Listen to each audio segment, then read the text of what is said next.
जय हिंद दोस्तों। आज हम कवर करेंगे BA third year 5th semester जिसका एग्ज़ाम 2023 और 24 में होने वाला है। ठीक है, सोशल साइंस की बात करेंगे दोस्तों। यह पेपर 2 है, यह भी ध्यान रखिएगा।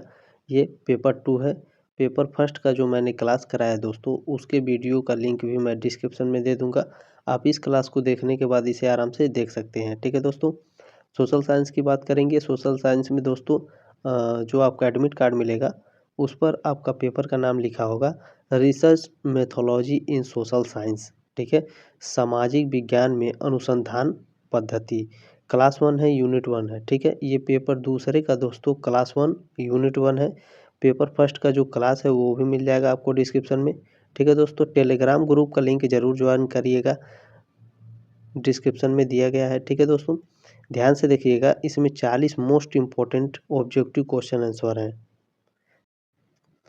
इसमें पहला प्रश्न पूछा है दोस्तों, क्रियात्मक अनुसंधान हेतु सोपान होते हैं। तो क्रियात्मक अनुसंधान हेतु सोपान 7 होते हैं दोस्तों। ऑप्शन नंबर बी है। प्रश्न नंबर 2 है दोस्तों, क्रियात्मक अनुसंधान के प्रवर्तक कौन है। क्रियात्मक अनुसंधान के प्रवर्तक स्टीफन एम कोर है। ऑप्शन नंबर ए है। प्रश्न नंबर 3 है दोस्तों, क्रियात्मक अनुसंधान को शिक्षा जगत में अस्थायी रूप से किसने प्रतिष्ठित किया है। तो दोस्तों, क्रियात्मक अनुसंधान को शिक्षा जगत में स्टीफन एम कोर ने अस्थायी रूप से प्रतिष्ठित किया है। प्रश्न नंबर 4 है, क्रियात्मक अनुसंधान का संपादन कौन करता है। क्रियात्मक अनुसंधान का संपादन हिंदी शिक्षक करते हैं। ऑप्शन नंबर बी है। ध्यान दीजिएगा, सभी मोस्ट इम्पोर्टेंट प्रश्न है दोस्तों, लास्ट तक जरूर देखिएगा। और ये आपकी जिम्मेदारी है दोस्तों, व्हाट्सएप पर अपने दोस्तों के साथ इस क्लास को ज़रूर शेयर करें। ठीक है, ताकि वो भी परीक्षा में आपके साथ अच्छे मार्क्स ला सकें। प्रश्न नंबर 5 है दोस्तों, क्रियात्मक अनुसंधान सीमित होती है। तो क्रियात्मक अनुसंधान दोस्तों विद्यालय तक सीमित होती है। ठीक है। प्रश्न नंबर 6 है दोस्तों, क्रियात्मक अनुसंधान का सर्वप्रथम सूत्रपात किस देश में हुआ। तो अमेरिका में हुआ था। ऑप्शन नंबर डी है। ठीक है, क्रियात्मक अनुसंधान का सर्वप्रथम सूत्रपात अमेरिका में हुआ था। याद रखिएगा, इंपॉर्टेंट प्रश्न है। प्रश्न नंबर 7 है, ध्यान दीजिएगा, क्रियात्मक अनुसंधान का मुख्य उद्देश्य क्या है। वेरी वेरी मोस्ट इम्पोर्टेंट है। क्रियात्मक अनुसंधान का मुख्य उद्देश्य है दोस्तों व्यवहारिक। ऑप्शन नंबर सी है। ठीक है दोस्तों, एक प्रश्न ऐसे पढ़ाया जाता है, जैसे मैं प्रश्न को फिर से पढ़ता हूँ कि क्रियात्मक अनुसंधान का मुख्य उद्देश्य क्या है। सैद्धांतिक, कथात्मक, व्यवहारिक या उपद्रवित।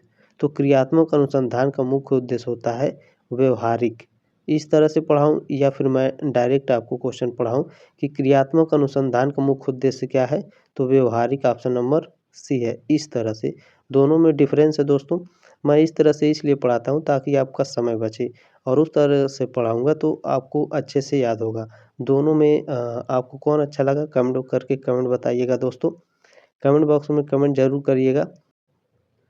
प्रश्न नंबर 8 है दोस्तों, निम्नलिखित में से कौन सा समाजशास्त्री अनुसंधान का पहला चरण होता है।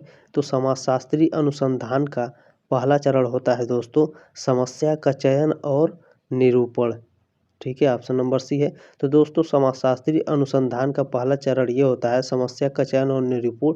निरूपण तो अंतिम चरण क्या होता है, तो अंतिम चरण को भी देख लेंगे। प्रश्न नंबर 9 है, ध्यान से देखिएगा, निम्नलिखित में से कौन सा समाजशास्त्रीय अनुसंधान का अंतिम चरण है। तो दोस्तों, इसका अंतिम चरण होता है प्रतिवेदन लेखन। ध्यान दीजिएगा। प्रश्न नंबर 10 है दोस्तों, किसने सामाजिक अनुसंधान की परिभाषा एक वैज्ञानिक प्रयत्न के रूप में किया है। तो दोस्तों, पीवी यंग ने। ठीक है, याद रखिएगा, पीवी यंग ने दोस्तों सामाजिक अनुसंधान की परिभाषा एक वैज्ञानिक प्रयत्न के रूप में किया है। प्रश्न नंबर 11 है, किसने कहा है कि किसी विषय विशेष पर सावधानी और परिश्रम पूर्वक किए गए विस्तृत अध्ययन को, जिसका उद्देश्य मानव ज्ञान की कोश में वृद्धि करना हो, अनुसंधान कहते हैं। यह किसने कहा था। तो दोस्तों, यह मैनहाइम और साइमन ने कहा था। ठीक है, इस टाइप के प्रश्न दोस्तों कम से कम 4 से 5 प्रश्न आपके परीक्षा में आने वाले हैं। ठीक है, प्रश्न नंबर 12 है, यह किसने कहा है कि विज्ञान का लक्ष्य ऐसा ज्ञान है जो इस अर्थ में वस्तुनिष्ठ होता है कि उसका अंतर्विषयक सत्यापन हो सकता है। यह किसने कहा है? तो यह बिरस्टेड ने कहा था। ठीक है, याद रखिएगा। आगे बढ़ते हैं। प्रश्न नंबर 13 है दोस्तों, यह किसने कहा है कि वस्तुनिष्ठता का अर्थ यह है कि जांच पड़ताल अनुसंधान से प्राप्त निष्कर्ष अध्ययनकर्ता की प्रजाति, रंग, पथ, व्यवसाय, राष्ट्रीयता, धर्म, नैतिक रुझान और राजनीतिक प्रवृत्तियां से स्वतंत्र रहना चाहिए। यह किसने कहा था? तो यह बिरस्टेड जी ने कहा था। ठीक है, याद रखिएगा। प्रश्न नंबर 14 है दोस्तों, research methods in the social sciences के लेखक कौन है? इस पुस्तक के लेखक कौन है? तो नैकमियास और नैकमियास, ऑप्शन नंबर सी है। प्रश्न नंबर 15 है, किसी समस्या का तत्काल समस्या खोजने के लिए अनुसंधान किया जाता है। तो इसका ऑप्शन नंबर बी है दोस्तों, कार्रवाई पर शोध करके। ठीक है। प्रश्न नंबर 16 है, प्रेरणा शोध एक प्रकार का है। तो प्रेरणा शोध एक प्रकार का क्या है? तो यह एक गुणात्मक शोध है। प्रश्न नंबर 17 है, जनसंख्या जनगणना इसका एक उदाहरण है। जनसंख्या जनगणना दोस्तों इनमें से किसका एक उदाहरण है? तो इनमें से दोस्तों सर्वेक्षण अनुसंधान का एक उदाहरण है। प्रश्न नंबर 18 है, विज्ञान के व्याकरण के लेखक कौन है? विज्ञान के व्याकरण के लेखक दोस्तों कार्ल पियर्सन जी हैं। ऑप्शन नंबर ए है। प्रश्न नंबर 19 है, शोध समस्या को व्यवस्थित रूप से हल करने का तरीका क्या है? तो उसका हल करने का तरीका है दोस्तों अनुसंधान क्रिया विधि। प्रश्न नंबर 20 है, इनमें से कौन है जो अच्छे शोध के लिए मानदंड लिखते हैं? तो दोस्तों जेम्स हेराल्ड फॉक्स। ठीक है, ऑप्शन नंबर बी है, जेम्स हेराल्ड फॉक्स यह अच्छे शोध के लिए मानदंड लिखते हैं। याद रखिएगा। प्रश्न नंबर 21 है, किसी समस्या के कारण और किसी समस्या के संभावित समाधान की पहचान करना क्या कहलाता है? कौन से अध्ययन के अंतर्गत आता है?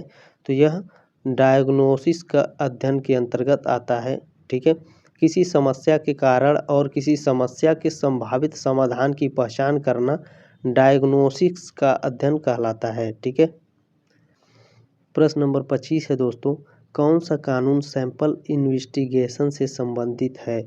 लॉ ऑफ स्टैटिस्टिकल रेगुलरिटी और law of inertia of large number, उपर्युक्त दोनों। ठीक है, ये दोनों सैंपल इन्वेस्टिगेशन से संबंधित हैं। ठीक है, आगे बढ़ते हैं। प्रश्न नंबर 26 है दोस्तों, सामान्य से विशेषज्ञ तक के तर्क को कहा जाता है। तो इसे कटौती कहा जाता है। प्रश्न नंबर 27 है दोस्तों, सामाजिक अनुसंधान के तरीके पुस्तक के लेखक हैं। जो सामाजिक अनुसंधान के तरीके पुस्तक के लेखक कौन है दोस्तों? तो गोंडे एंड हेल्थ। ठीक है, ऑप्शन नंबर सी है। प्रश्न नंबर 28 है, तर्क की तार्किक प्रक्रिया के बाद चरण प्रक्रिया द्वारा एक व्यवस्थित कदम को क्या कहा जाता है? तो एक व्यवस्थित कदम को दोस्तों वैज्ञानिक विधि कहा जाता है। ऑप्शन नंबर सी है। प्रश्न नंबर 29 है, अनुसंधान संगठित और व्यवस्थित जांच है किसका है? तो यह एमोनी का जांच है। ऑप्शन नंबर ए है। ठीक है, अनुसंधान संगठित और व्यवस्थित जांच है किसका? एमोनी का। प्रश्न नंबर 30 है, अनुभवजन्य रूप से सत्यापन योग्य अवलोकन है। तो यह तथ्य है। ठीक है, ऑप्शन नंबर ए है। प्रश्न नंबर 31 है, सामाजिक विज्ञान किससे संबंधित है? तो सामाजिक विज्ञान मनुष्य से संबंधित है। ऑप्शन नंबर बी है। प्रश्न नंबर 32 है, कटौती और प्रेरण प्रणाली तर्क का हिस्सा है, यह कथन किसका है? तो यह कथन यंग जी का है। ऑप्शन नंबर बी है। प्रश्न नंबर 33 है दोस्तों, वह विधि जिससे एक नमूना चुना जाता है। तो दोस्तों जाहिर सी बात है, डिजाइन जो होता है उससे नमूना चुना जाता है। ठीक है। प्रश्न नंबर 34 है, प्रश्नावली भरी जाती है। तो प्रश्नावली उत्तरदाता द्वारा भरी जाती है। प्रश्न नंबर 35 है, निम्नलिखित में से किसने अपने अनुसंधान में सहभागी अवलोकन का प्रयोग किया है।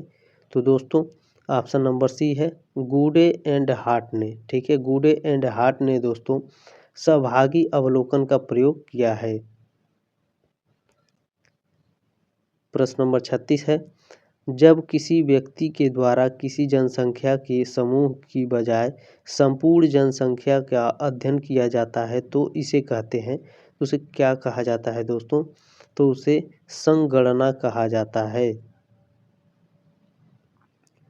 प्रश्न नंबर 37 है, निम्नलिखित प्रविधियों में से कौन सी संभाव्यता निर्देशन प्रविधि है। तो दैव दर्शन दोस्तों संभाव्यता निर्देशन प्रविधि है। प्रश्न नंबर 38 है दोस्तों, निम्नलिखित में से कौन सी प्रविधि सर्वेक्षण शोध में प्रयुक्त नहीं होती है। तो दोस्तों प्रक्षेपी प्रविधि। ठीक है, प्रक्षेपी प्रविधि सर्वेक्षण शोध में प्रयुक्त नहीं होती है। प्रश्न नंबर 39 है, अनुसंधान में उपकल्पना का उपयोग आधारित है। किस विधि पर आधारित है, निगमनात्मक विधि, आगमनात्मक विधि, या ऑप्शन नंबर सी है दोस्तों निगमनात्मक और आगमनात्मक दोनों विधियों पर। तो दोस्तों ऑप्शन नंबर सी सही है। ठीक है, निगमनात्मक और आगमनात्मक दोनों विधियों पर अनुसंधान उपकल्पना आधारित है। प्रश्न नंबर 40 है दोस्तों, ध्यान से देखिएगा, मोस्ट इम्पोर्टेंट है, क्रियात्मक अनुसंधान शिक्षा जगत में कब प्रतिष्ठित हुआ था। तो यह 1953 ईस्वी में प्रतिष्ठित हुआ। ठीक है, क्लास अच्छा लगे तो एक लाइक जरूर करिएगा।